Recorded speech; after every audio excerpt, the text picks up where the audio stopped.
Assalamualaikum warahmatullahi wabarakatuh. Bertemu lagi dengan Ibu Eli Nurhayati dari Seman 1 Cikalong Wetan. Sebelum memulai pembelajaran, mari kita membaca basmalah terlebih dahulu. Bismillahirrahmanirrahim. Pada pertemuan kali ini, saya akan membahas mengenai pasar dan terbentuknya harga pasar. Pada bagian pertama, saya akan membahas mengenai permintaan.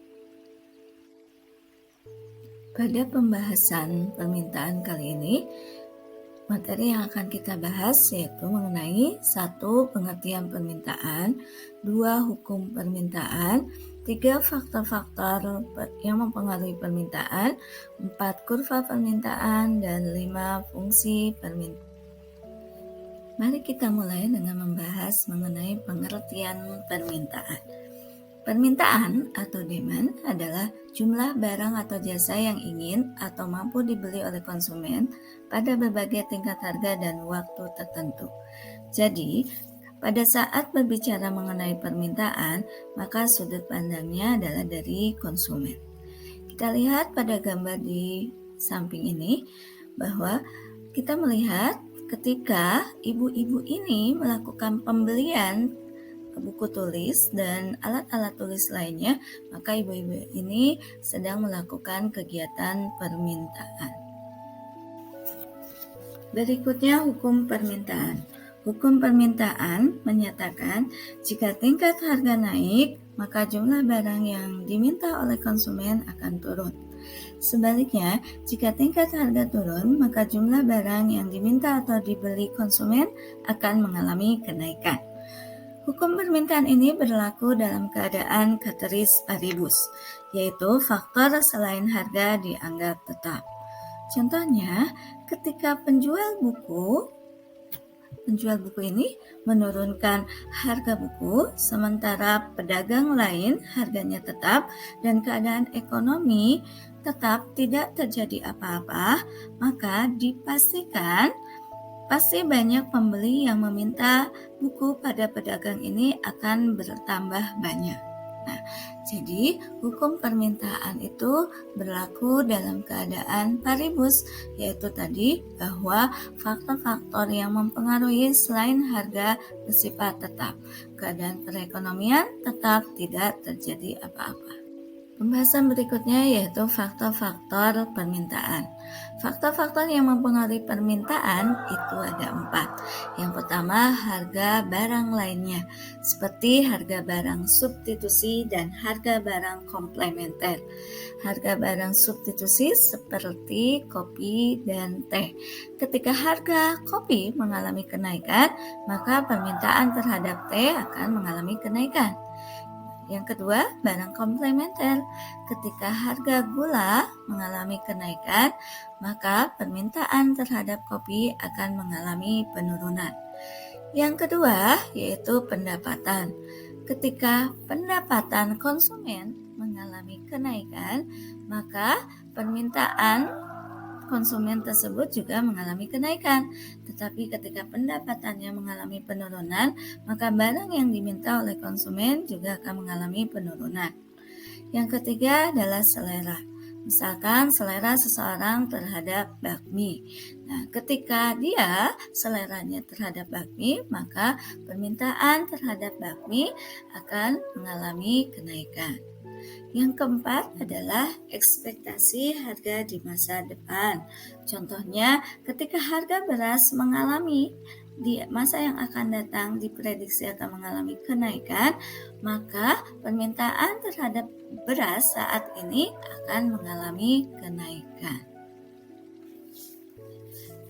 Berikutnya yaitu tabel permintaan dan kurva permintaan. Dapat kita lihat di gambar ini adalah permintaan terhadap besok. Kita lihat di titik B pada tabel, ketika harganya 18.000, maka barang yang diminta sebanyak 140. Sedangkan pada saat harga mengalami kenaikan menjadi 20.000, jumlah bakso yang diminta menjadi 120.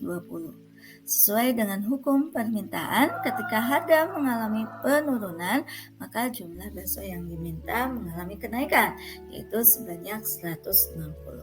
Tabel ini digambarkan di dalam kurva permintaan, yaitu kurva permintaan hubungan antara jumlah barang dengan harga. Dapat kita lihat bahwa ketika harga 20.000, barang yang diminta itu 120, maka di situ ada di titik A. Dan ketika harga turun menjadi 12.000, maka barang yang diminta ada di titik E, yaitu menjadi 200. Maka dapat kita simpulkan bahwa kurva permintaan ini berlereng negatif atau slope negatif, yaitu berbanding terbalik antara harga dengan jumlah barang yang diminta. Maka kurva permintaan bergerak dari kiri atas ke kanan bawah atau dari kanan bawah ke kiri atas. Bahasan yang terakhir yaitu mengenai fungsi permintaan.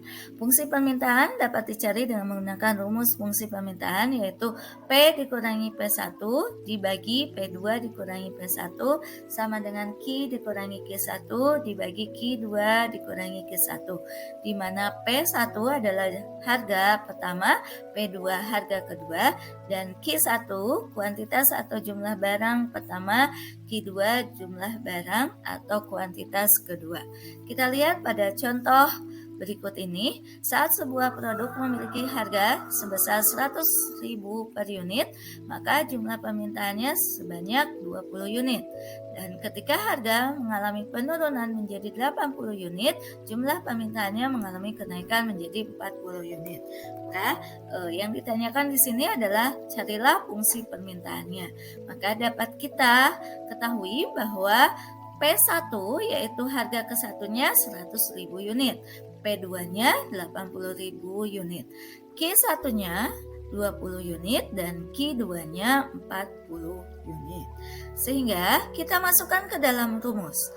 P-nya tetap, P1-nya kita ganti menjadi 100.000, P2-nya kita ganti menjadi 80.000 sesuai dengan soal, dan P1-nya menjadi 100.000. Sehingga kita dapat P dikurangi 100.000 dibagi 80.000 dikurangi 100.000 sama dengan Q dikurangi 20.000 dibagi Q. 2-nya kita ganti menjadi 40, menjadi 40 dikurangi 20. Nah, kita selesaikan. P dikurangi 100.000 belum bisa diselesaikan, sehingga tetap ditulis P dikurangi 100.000.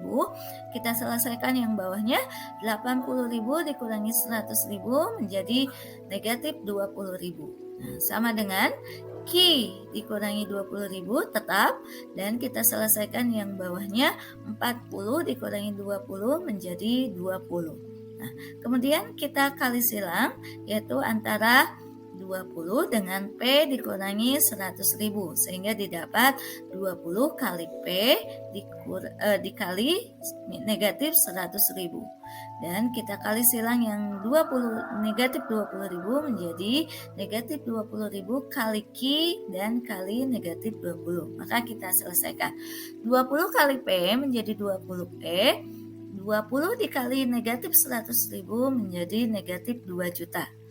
Dan negatif 20.000 kali Q menjadi negatif 20.000 Q ditambah, karena negatif 20.000 dikali negatif 20 menjadi negatif kali negatif menjadi positif, sehingga menjadi ditambah 400.000. Nah, kita pindahkan yang 2 jutanya ke ruas kanan, ke sebelah kanan sama dengan, maka kita dapat 20P sama dengan negatif 20.000 Q ditambah 400.000. Ini kemudian dipindah ruas, yang 2 jutanya menjadi negatif dikali negatif, sehingga menjadi positif 2 juta. Pindah ruas sehingga dari asalnya negatif menjadi positif 2 juta.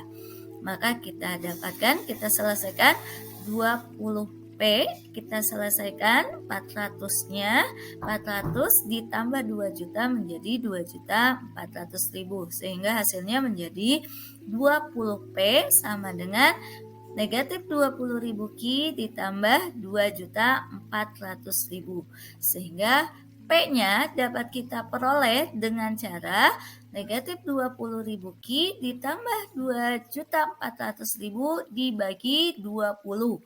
Sehingga kita dapat P-nya negatif 1.000 Ki ditambah 120.000. Nah, kemudian kita pindahkan yang 120.000-nya menjadi di depan. Sehingga fungsi permintaan dari contoh ini menjadi P sama dengan 120.000 dikurangi 1.000 Ki.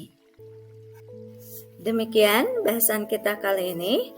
Kita tutup pembelajaran hari ini dengan membaca hamdalah. Alhamdulillahirabbil alamin.